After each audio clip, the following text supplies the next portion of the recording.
Housewife মানেই কিন্তু বেকার নয়, শুধুমাত্র বাড়ির বউরাই পারে একটা ঘরকে সাজিয়ে গুছিয়ে পরিপাটি করে সংসারে পরিণত করতে।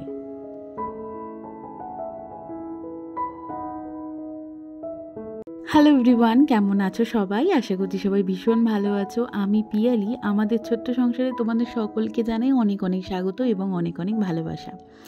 সকাল সকাল কিন্তু রুটি বানাতে চলে এসেছি। গতকালকে তোমাদের কোনো রকম ভিডিও শেয়ার করতে পারিনি, আসলে রাধা অষ্টমী ছিল তো আমি কোনো রকম ভিডিও করতে পারিনি। আসলে পুজোর কাজে একটু ব্যস্ত হয়ে গিয়েছিলাম, তাই জন্য। আর দেখো, সকাল থেকে একটু মেঘলা মেঘলা ছিল। কালকে রাত্রিবেলাতে ভীষণ পরিমাণে বৃষ্টি হয়েছে, এখন আবারও সেই বৃষ্টিটা নেমেছে। আজ আবার আখির স্কুলে পরীক্ষাও আছে, স্কুলে আজকে যেতেই হবে। তাই আর আমি বসে থাকিনি, শুরু করে দিয়েছি রান্না বান্না। কিছুটা রান্না করাই আছে বলতে পারো। গতকালকে রাত্রিবেলাতে রান্না করেছিলাম একটু ডাল ভাত, তো ডাল ভাতের মধ্যে ডালটা রয়ে গেছে। অনেকটাই ডাল রান্না করেছিলাম রাত্রিবেলায়, তো বেশি একটা ডাল খাওয়া হয়নি। এখন রুটি করছি, সাথে আলু পটলের তরকারি করে নিয়েছি। আর এখন রুটিটা হলেই কিন্তু আমার বলতে পারো রান্না শেষ। পরে একটু ভাত করে নিলেই হবে। গতকাল রাত্রিবেলায় তো ভাত ছিল, সেটা খেয়েই আখি স্কুলে চলে গেছে। আমাদের টিফিন খাওয়া হয়ে গেছে। ওই ঠাকুরকে যে সুজি করে দিয়েছিলাম সেটা ছিল, সেটা দিয়েই কিন্তু টিফিনে খাওয়া হয়েছে। আর এখন রান্নাঘরটা একটু পরিষ্কার করে নিচ্ছি।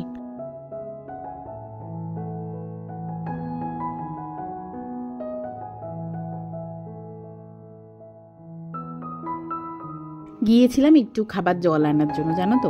তখন আখি বাড়িতেই ছিল, ওকে নিয়ে গিয়েছিলাম।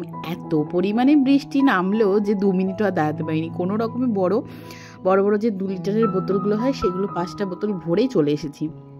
এখন একটু হাঁড়িতে চাল নিয়ে নিচ্ছি, একটু বেশি করেই বসাচ্ছি যাতে রাত্রিবেলাতেও হয়ে যায়। কিছু রুটি করে নেবো আর কিছুটা ভাত মিলিয়ে মিশিয়ে খাওয়া হয়ে যাবে।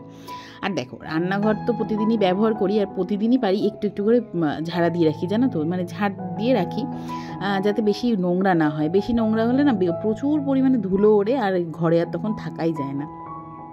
ওই জন্য চেষ্টা করি মাঝে মাঝে একটু ঝাড় দিয়ে পরিষ্কার করার। এখন বাড়িতে তো কেউ নেই, আখির বাবাও বেরিয়ে গেছে ওকে স্কুলে দিয়ে, ওখান থেকে ওর কাজেও বেরিয়ে গেছে। এখন আমি এই ঘরগুলো একটু গুছিয়ে নেব। সংসারে ঘর বাড়িগুলোতে একটু না গোছানো থাকলে, একটু ঝাড়া পোছা না থাকলে না ভীষণ বিরক্তিকর লাগে। তো যাই হোক, এখন স্নান সেরে চলে এসেছি ছাদে। সকালবেলা আজকের বাসি জামাটা ধুইনি, আর আমি আসি না বলে ছাদের দরজাগুলো কিন্তু সকালবেলায় খোলা হয় না। তোমাদের দাদাভাই, আখি, কেউ এরা ছাদে আসে না, আমি একমাত্র ছাদে আসি। আর এখন যেহেতু বৃষ্টির সময়, তো গাছগুলো ওই ব্যালকনিতে রয়েছে, সেইভাবে এই সাইডটাতে আসাই হয় না। ওই যেদিনকে কাচাকুচি থাকে সেদিনকে আসি। যাই হোক, কিছু জামা কাপড় ছিল, সেগুলো বাথরুম থেকে ধুয়ে নিয়ে এসেছি। এখন সেগুলো আর শুধুমাত্র এই যে বাসি জামাটা রয়েছে সেটা একটু এখানে ওপরে এসে ধুয়ে নিচ্ছি, কারণ ওটা সিঁড়িতে ফেলে রেখেছিলাম। এখন চলো একটু ব্যালকনিতে যাই, তারপর একটু পুজো দেবো। আর ব্যালকনিতে একটা গাঁদা ফুল ফুটেছিল, সেটাও একটু নিয়ে যাব। আর কটা পর্তুলিকা ফুটেছে, চলো তোমাদের দেখাই। কি দারুণ না, কালারটা ভীষণ সুন্দর, ভীষণ। আর এদিকে আজকে তো মেঘলা মেঘলা একটা ওয়েদার, এর মধ্যেও কিন্তু আকাশের রূপটা বজিয়ে রেখেছে। দেখো, ভীষণ ভালো লাগছে, তাই না? মেঘ নীল আকাশ, উফ, অসাধারণ। তো যাই হোক, এখন এদিকে দেখো ওপরেও কিছু পর্তুলিকা গাছ আমি ঝুলিয়ে রেখেছি ওই কন্টেনারগুলোর মধ্যে। তো এইগুলো তোমাদের দাদাভাই সেট করে দিয়েছিল। ওটার মধ্যে একটু জল নেই, শুকিয়ে আছে, ওগুলো ভাবছি বিকেলবেলায় দিয়ে দেবো। এখন আবার হালকা করে রোদ উঠেছিল। আর প্রতিটা বিবাহিত মহিলাদের যেই কাজটা থাকে স্নানের পর সিঁদুর পরা, সেটা পরতেই আমি এখন চলে এসেছি। এরপর দিতে হবে পুজো। আজকে আখি মানে গোপালকে শুধুমাত্র তুলেছে, শুধুমাত্র খাবারটা দিয়েছে, কোনো ঘন্টা বাজায়নি সকালবেলায়। এই জন্য একটু ভার লাগছে ঘরটা, আমার যা মনে হয়। তো এখন ঠাকুরকে ফুল দিয়ে সুন্দর করে সাজিয়ে গুছিয়ে নেব। তোমাদের দাদাভাই ফুলগুলো তুলে রেখে গেছিলো, চন্দন পেশা হয়ে গেছে। আর গোপালকে স্নান করিয়ে নিয়েছি, তারপরেই ভিডিও ক্যামেরাটা আমি অন করলাম। এই তো ফুল দিয়ে আমার এখন সাজানো হয়ে গেছে। এখন বাইরের যে তুলসী মঞ্চ আছে, ওখানে গিয়ে একটু ফুল দেবো, বজরঙ্গলির পায়ে ফুল দিয়ে তারপরে পুজোটা কমপ্লিট করবো। চলো আমি পুজোটা দিয়ে দিই, তারপরে আবার তোমাদের সঙ্গে কথা হচ্ছে।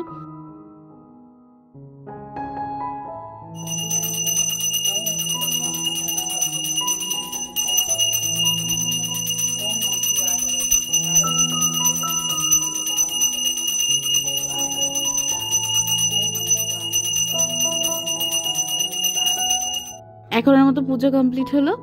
তো চলো আজকের ভিডিওটা এইটুকুনি রাখছি, দেখা হচ্ছে নতুন একটা ব্লগ নিয়ে। ভালো থেকো, সুস্থ থেকো বন্ধুরা, সকলকে ভালো রেখো। আর আমার রাধা গোবিন্দ গোপালকে কেমন লাগছে অবশ্যই কিন্তু বলো। ভালো লাগলে একটু লাইক করে যেও আর সাবস্ক্রাইব করে আমার এই ছোট্ট পরিবারটার পাশে থেকো। চলো আজ আসি, দেখা হচ্ছে নতুন একটা ব্লগ নিয়ে। Tata, by.